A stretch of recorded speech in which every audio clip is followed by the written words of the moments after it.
Tunde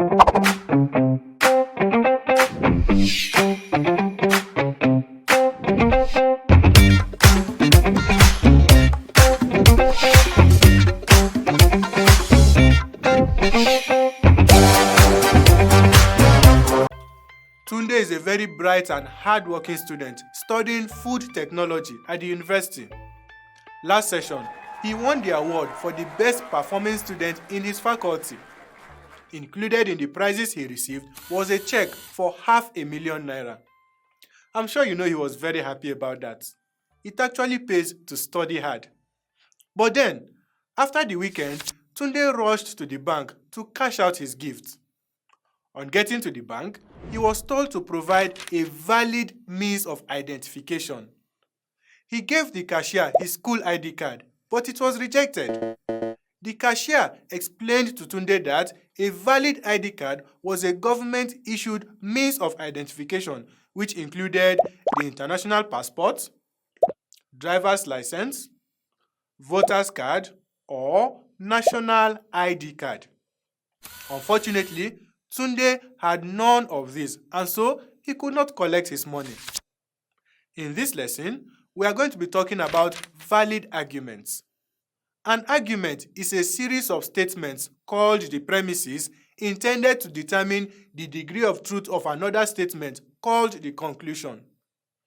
In logic, an argument is valid if and only if it takes a form that makes it impossible for the premises to be true and the conclusion nevertheless to be false.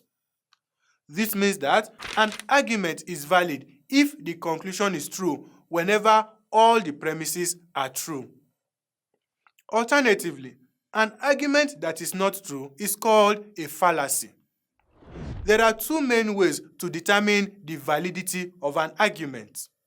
They are the Venn diagram and chain rule. We will focus on the Venn diagram in this lesson.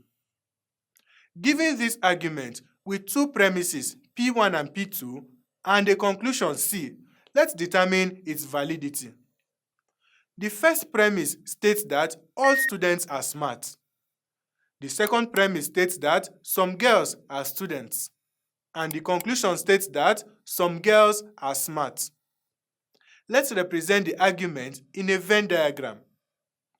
Given that the universal set represents all people and the circles are used to represent the other groups, the structure of the argument becomes what you can see. The shaded portion represents smart intersection girls, that is, those girls who are smart. Therefore, the conclusion that some girls are smart follows from the premise and the argument is valid. However, note that a conclusion can be untrue. Therefore, an argument may be valid but untrue. We shall look at the chain rule next.